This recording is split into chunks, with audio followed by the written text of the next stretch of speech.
जय Shri Krishna, Radhe Govind. Welcome back to Kanhamrit. तो आज के वीडियो में हम लोग बात करने वाले हैं कि मोहिनी एकादशी व्रत का पारण कब और किस प्रकार से करना है। सर्वप्रथम आप सभी को आज मोहिनी एकादशी व्रत की अनंत और अनंत शुभकामनाएं। आई होप आप सभी का व्रत बहुत अच्छे से चल रहा होगा। आप लोग भगवान के नामों का जप कर रहे होंगे, सुमिरन कर रहे होंगे और अपने पूरे दिन को भगवान को समर्पित करने वाले होंगे। तो आज की वीडियो में पारण की संपूर्ण विधि में आपको बताऊंगी। वीडियो एंड तक अवश्य ही देखिएगा, क्योंकि काफी सारे लोगों के पारण को लेके बहुत सारे क्वेश्चंस होते हैं। कई लोगों को इसके बारे में पता भी नहीं होता है। अगर आप लोगों को वीडियो थोड़ा भी पसंद आता है तो आप सभी से रिक्वेस्ट है कि इसे ज्यादा से ज्यादा लोगों में शेयर कीजिएगा, क्योंकि वो लोग जिनको पारण के महत्व के बारे में नहीं पता है उन तक ये इन्फॉर्मेशन पहुंचना जरूरी है, अगर वो लोग एकादशी व्रत करते हैं तो। और ये पुण्य का कार्य अगर हम लोग करते हैं तो भगवान श्री कृष्ण भी हमसे अधिक प्रसन्न होते हैं। वीडियो शुरू करने से पहले अगर अभी तक आप लोगों ने चैनल को सब्सक्राइब नहीं किया है तो जल्दी से पहले चैनल को सब्सक्राइब करके बेल आइकन प्रेस कर दीजिए, ताकि आने वाले सभी न्यू वीडियोस के नोटिफिकेशंस भी मिलते रहें। चलिए वीडियो शुरू करते हैं। देखिए, पारण कब करना है, किस प्रकार करना है, किस चीज से करना है, सारी विधि मैं आपको बताऊंगी। लेकिन उससे पहले सबसे ज्यादा इंपॉर्टेंट है एकादशी व्रत के पारण के महत्व को समझना। क्यों पारण पर इतना बल दिया जाता है, क्यों बार बार ये कहा जाता है कि अगर आप एकादशी का व्रत करते हो तो सही समय पर पारण करना चाहिए। देखो, साल भर में 12 महीने होते हैं और हर महीने में 2 एकादशी आती है, कृष्ण पक्ष की और शुक्ल पक्ष की। दोनों ही एकादशियों के व्रत का पारण जो है वो अलग समय में होता है। पूरे साल में 24 एकादशी आती है। अगर कभी अधिक मास होता है तो इनकी संख्या 2 से बढ़कर 26 हो जाती है। इन सभी 24 या 26 एकादशियों के व्रत के पारण का समय अलग अलग होता है। अगर कोई भी प्राणी एकादशी का व्रत करता है तो उसे द्वादशी तिथि में सही समय पे पारण करना अति आवश्यक होता है। अगर सही समय पर आप लोग पारण नहीं करते हो, पारण का समय निकलने के बाद पारण करते हो या उसके पहले कर लेते हो, तो आपको आपके व्रत का संपूर्ण फल प्राप्त नहीं होता है। इसीलिए हमें पारण का बहुत अधिक ध्यान रखना होता है। आपको इस चैनल पर एकादशी पारण का हर एकादशी का जो भी पारण का समय होता है सब मिल जाएगा। तो आप लोग प्लीज चैनल पर अलर्ट रहा कीजिए जब भी एकादशी आती है, ताकि पारण का समय आप लोग ना चूक सको। क्योंकि देखो, जितनी निष्ठा से हम लोग एकादशी व्रत करते हैं, अगर पारण सही समय पर नहीं किया तो संपूर्ण फल हमारा नष्ट हो जाता है। तो इस बात को विशेष ध्यान रखिएगा। अगर आपके आसपास कोई भी ऐसे लोग हैं जो एकादशी व्रत तो करते हैं लेकिन अपने व्रत को नेक्स्ट डे कभी भी खोल लेते हैं, पारण के समय का ध्यान नहीं देते, तो प्लीज उन्हें भी जरूर जागरूक कीजिए, ताकि सभी लोग जो एकादशी का व्रत निष्ठा पूर्ण कर रहे हैं उन सभी को उनके व्रत का संपूर्ण फल प्राप्त हो सके। इससे रिलेटेड एक कथा भी आती है श्रीमद् भागवत गीता में, जो कि राजा अम्बरीश की कथा है। ये तो हम सभी जानते हैं राजा अम्बरीश कितने बड़े भक्त थे। सोचो, वो इतने बड़े भगवान के भक्त होने के बाद भी जब उन्होंने 12 एकादशियों करने का अनुष्ठान किया था, तब उनकी जो आखिरी एकादशी थी और उनका पारण का समय निकला जा रहा था, तब वो भी धर्म संकट में फंसे थे। लेकिन पारण तो सही समय पर उन्हें करना ही था। जो उन्होंने किया शास्त्र मत से किया, लेकिन उससे ऋषि दुर्वासा नाराज हो गए थे। ये एक पूरी संपूर्ण कथा है। देखो, इस कथा को अगर मैं वीडियो में बताऊंगी तो अभी वीडियो बहुत ज्यादा लंबा हो जाएगा। प्रीवियस वीडियोस में मैंने ये कथा ऑलरेडी बताई है और किसी दिन मैं एक सेपरेट वीडियो भी इस कथा का बनाऊंगी, ताकि आप सभी लोग उसे श्रवण कर सको, उसके महत्व को समझ सको। अभी के लिए आप लोग इतना समझ लीजिए कि चाहे कोई बड़ा हो या छोटा हो, बड़ा भक्त हो छोटा भक्त, को भक्त तो वैसे बड़े छोटे नहीं होते हैं, पर कोई अगर अपनी भक्ति में बहुत आगे है और किसी ने अभी इनिशियली स्टार्ट भी किया है, सभी के लिए पारण सही समय पे करना अति अनिवार्य है, तभी एकादशी व्रत का फल मिलता है। अब चलिए, महत्व तो समझ लिया, जानते हैं संपूर्ण विधि के बारे में। अब देखिए, मोहिनी एकादशी का व्रत हम सभी ने आज किया है, यानी कि 8 मई दिन गुरुवार का।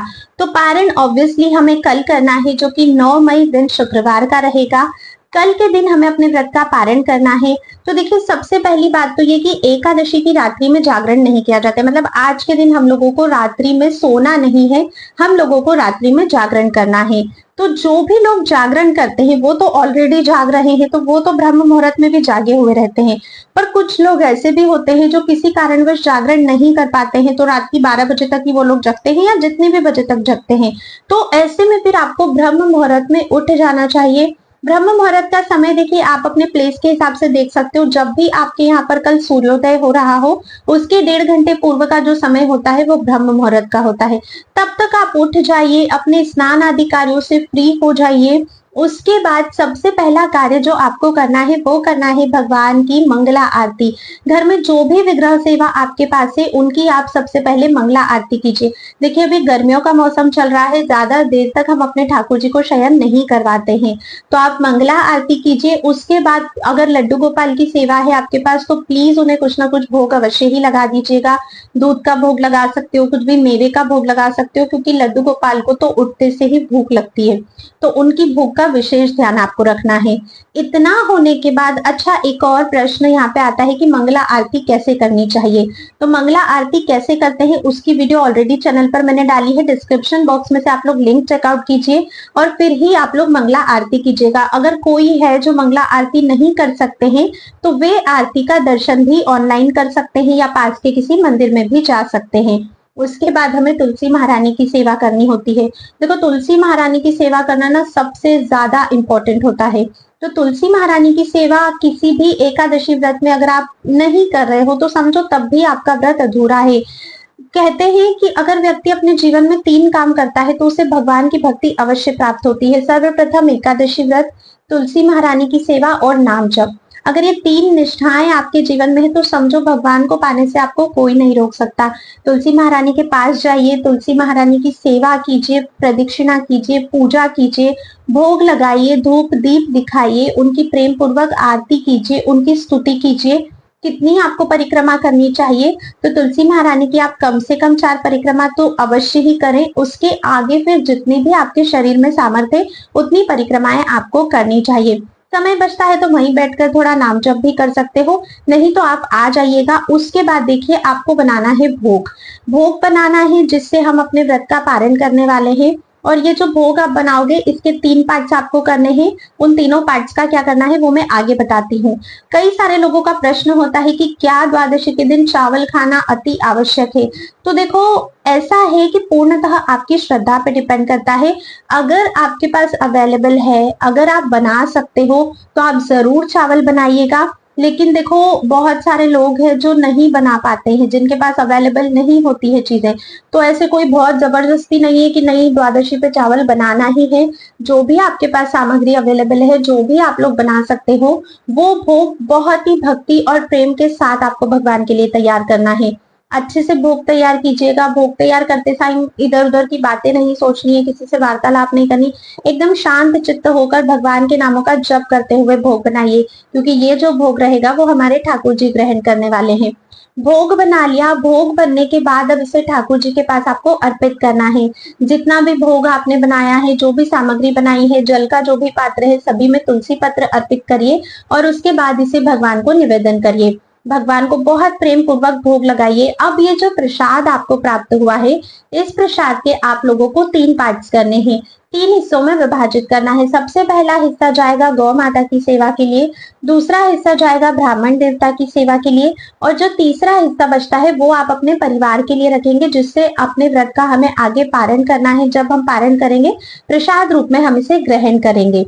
तो देखिए जो गौ माता के लिए आपने हिस्सा निकाल के रखा है उससे आपको गौ माता को भोजन करवाना है। तो आपके आसपास अगर गौ माता है तो उनके पास जाइए, गौ माता की पूजा कीजिए, उनके चरणों को धुलाइए, कुमकुम हल्दी तिलक उन्हें कीजिए। उसके बाद गौ माता को ये प्रसाद खिलाइए। अगर नहीं तो आप पास में किसी गौशाला में भी जा सकते हो, वहां जाकर आपको ये कार्य करना चाहिए। गौ माता की अच्छे से सेवा कीजिए, परिक्रमा कीजिए, उन्हें बहुत सारा दुलार कीजिए।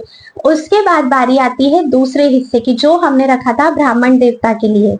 अब देखिए आपको सुयोग्य ब्राह्मण तलाशना है। कोई भी ऐसा ब्राह्मण आपको नहीं लेकर आना है जो सिर्फ जाति से ब्राह्मण होता है, क्योंकि उनको दान करने से, उनको कुछ भी करने से आपको कोई लाभ नहीं होता। जो कर्म से ब्राह्मण है या किसी भी वैष्णव को, किसी भी हरि भक्त को आप लोग भोजन करवा सकते हो। अगर ब्राह्मण दंपत्ति आपको मिलते हैं तो बहुत अच्छी बात है। आप ब्राह्मण दंपत्ति को अपने घर बुलाइए, घर बुलाकर उन्हें भोजन करवाइए, भर पेट भोजन करवाइए, जिसमें ये जो दूसरा हिस्सा भगवान के प्रसाद का है उसे भी मिश्रित कर दीजिए। फिर उसके बाद उन्हें संतुष्टि होने तक दान दक्षिणा देकर अपनी सामर्थ्य के हिसाब से प्रसन्न करके फिर आप लोग उन्हें विदा कीजिए। इस तरह से आपको दान की सेवा करनी है। कहते हैं ना कि द्वादशी के दिन हमें कुछ ना कुछ दान अवश्य ही करना चाहिए, तो इस तरह से दान की सेवा करनी है। इसके बाद आता है तीसरा पार्ट। तो तीसरे हिस्से से हम अपने पारण की विधि शुरू करते हैं, लेकिन उससे पहले आप लोगों के जो 2 प्रश्न थे उनका उत्तर मैं देना चाहूंगी। पहला प्रश्न ये कि हम लोग शहरों में रहते हैं, आजकल यहाँ पर गौ माता नहीं मिलती है। तो देखो, हर शहर में गौ माता गलियों में तो नहीं मिलेंगी, लेकिन हर शहर में गौशाला अवश्य ही होती है। आपके घर के आसपास जहां भी गौशाला है वहां जाइए। एकदम मॉर्निंग में नहीं जा पा रहे हो, पूरे दिन में जब भी समय मिलता है वहां जाइए और गौ माता की सेवा अवश्य ही करिए। किसी भी स्थिति में अगर आप लोग गौशाला नहीं जा सकते हो, गौ माता नहीं मिल रही है, उनकी सेवा नहीं कर पा रहे हो, तो फिर ऐसे में आप ये कीजिएगा कि क्योंकि खाना जो आपने निकाला है, जो प्रसाद निकाला है, वो तो खराब हो जाएगा जब तक आप गौ माता के पास जाओगे। तो ऐसे में आप लोग फिर ये कर सकते हो कि कुछ अमाउंट निकाल लीजिए गौ माता की सेवा के लिए, और जब भी आपका कहीं भी किसी भी गौशाला में जाना होता है, कोई भी गौ माता अगर आपको मिलती है, उस अमाउंट से फिर आप गौ माता की सेवा कर दीजिएगा। बहुत सारे लोगों का ये प्रश्न होता है कि सुयोग्य ब्राह्मण हम कहाँ से लाए। देखो, कलयुग का माहौल चल रहा है और हर कोई आजकल यहाँ पर अपनी ही बात साधने में लगा हुआ है, तो बहुत मुश्किल होता है कि हमें सुयोग्य ब्राह्मण मिले। तो ऐसे में या तो आप मंदिर के पंडित जी को दान कर सकते हो, जो ब्राह्मण को आपने दान किया है या भोजन करवाया है, मंदिर में पंडित जी को जाकर दे सकते हो। और अगर आपको लगता है कि नहीं, वो भी पात्र नहीं होंगे इस चीज के, क्योंकि देखिए ये हम भाप लेते हैं जो व्यक्ति हमारे आसपास है उनको, अगर ऐसा लगता है तो आप फिर दान पेटी में दान डाल सकते हो, मंदिर में जो ट्रस्ट में यूज कर लिया जाएगा। या फिर आप लोग ऐसा कर सकते हो कि उतना अमाउंट निकालिए जितना आपको ब्राह्मण की सेवा में दान में लग रहा था, और उन सभी से गौ माता की सेवा कीजिए। देखिए, गौ माता में 33 कोटि देवी देवता वास करते हैं। कहते हैं कलयुग में कुछ भी नहीं बन पाता है, लेकिन अगर गौ सेवा भी आप कर लेते हो ना, तो आपको गोपाल की प्राप्ति अवश्य ही हो जाती है। तो उनका जो अमाउंट है ब्राह्मण देवता का, उनकी जो सेवा का है, उससे भी आप जो है वो गौ सेवा कर सकते हो, किसी तरह की कोई आपत्ति नहीं है। अब बात करते हैं हमारे पारण की। तो देखो, ब्रह्म मुहूर्त में उठना, स्नान आदि कार्य करना, भगवान की मंगला करना, तुलसी देवी की सेवा करना, ब्राह्मण की सेवा करना, गौ माता की सेवा करना, ये सभी कार्य होने के बाद ही आपको आपके व्रत का पारण करना है। और ये सब देखो, पारण का एक निर्धारित समय होता है, तो उसी में स्वयं के व्रत का पारण होना चाहिए। इसलिए आपको इतना जल्दी तो उठना ही पड़ेगा कि आपके ये सारे काम निपट जाए, उसके बाद आप स्वयं पारण कर सको। कहते हैं कि भगवान श्री जगन्नाथ जी के महाप्रसाद से हमें अपने व्रत का पारण करना चाहिए। महाप्रसाद से मेरा अर्थ है जगन्नाथपुरी में भगवान श्री जगन्नाथ के निर्माल्य प्राप्त होते हैं, जिन्हें सूखे चावल कहा जाता है।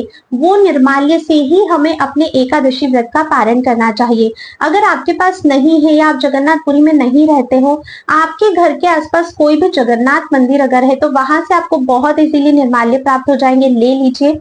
अगर नहीं है तो फिर जो अभी हमने भोग तैयार किया था, जिसके हमने 3 हिस्से किए थे जिस प्रसाद के, वो महाप्रसाद ही है, क्योंकि हमारे घर में भी स्वयं जगन्नाथ जी ही विराजमान है। तो आप ऐसा कीजिए, वो जो तीसरा हिस्सा है उसे घर में जितना भी भोजन बना है उन सभी में मिक्स कर दीजिए। एक बात विशेष ध्यान रखिएगा, जब भी भगवान का प्रसाद किसी भोजन में मिक्स किया जाता है या जब भी प्रसाद हम ग्रहण करते हैं, जिस अवस्था में हमें मिला है उसी अवस्था में ग्रहण करना है। बाद में ना तो वो भोजन गर्म किया जाएगा, ना ही उस भोजन में नमक मिर्ची अगर कुछ भी कम है तो आपको ऊपर से नहीं मिलाना है, वैसा ही उसको पाना है। अब घर में जितने भी सदस्यों ने एकादशी व्रत किया है या एकादशी व्रत नहीं भी किया है, जिन्होंने नहीं किया है वे भी उस प्रसाद को जरूर पाएं, लेकिन जिन्होंने एकादशी व्रत किया है वो भगवान के सामने बैठे बहुत अच्छे से भगवान से प्रार्थना करें, और उसके बाद फिर वे लोग इस प्रसाद को ग्रहण करके अपने एकादशी व्रत का पारण करें। इस तरह से संपूर्ण विधि से आपको अपने एकादशी के व्रत का पारण करना चाहिए। जिस प्रकार हम एकादशी व्रत के नियमों का पालन करते हैं, वैसे ही अगर पारण के नियमों का पालन करेंगे तो संपूर्ण एकादशी व्रत का फल आपको पूरी तरह मिलेगा। और अगर भगवान श्री कृष्ण की प्रसन्नता के लिए व्रत आप लोगों ने किया है, तब तो बहुत ज्यादा अच्छा है। तो इस तरह से पारण करना चाहिए। अब सबसे इंपॉर्टेंट बात पे बात करते हैं कि इस बार हमें पारण किस समय करना है। देखिए, इस बार मोहिनी एकादशी व्रत का जो पारण है वो किया जाएगा कल, यानी कि 9 मई 2025 दिन शुक्रवार को। व्रत के पारण का समय है सुबह 5:40 से लेकर सुबह 9:25 तक। इस बार बहुत ज्यादा समय हमें मिल रहा है पारण करने के लिए। आप लोग समय नोट कर लीजिए, किसी भी परिस्थिति में इस समय को मत भूलिएगा। और 5:40 से 9:25 के बीच में ही आपको अपने व्रत का पारण करना है और भगवान से हमेशा प्रार्थना करनी है कि जिस तरह से ये एकादशी व्रत उन्होंने सफल करवाया है, उसी तरह जब तक आप इस दुनिया में है तब तक हर एकादशी आप पूर्ण निष्ठा के साथ कर सके और हर व्रत आपका संपूर्ण हो सके। आज की वीडियो में बस इतना ही था। आई होप पारण से रिलेटेड सभी प्रश्नों के उत्तर आपको मिल गए हैं। उसके बाद भी अगर कोई प्रश्न बाकी है, कुछ भी पूछना चाहते हो तो आप लोग जरूर मुझसे पूछ सकते हो। देखो, द्वादशी तिथि पे कहते हैं कि एक ही समय भोजन किया जाता है, तो आप ध्यान रखिएगा, आप लोग एक ही समय भोजन कीजिएगा। ये भी एकादशी व्रत का एक नियम होता है। अब मैं आप सभी से नेक्स्ट वीडियो में मिलूंगी। अगर वीडियो पसंद आया है तो प्लीज इसे लाइक जरूर कीजिएगा और कमेंट में लिखकर मुझे भी बताइएगा कि वीडियो में दी गई जानकारी आपको कैसी लगी। नेक्स्ट वीडियो में मिलते हैं, तब तक के लिए राधे राधे।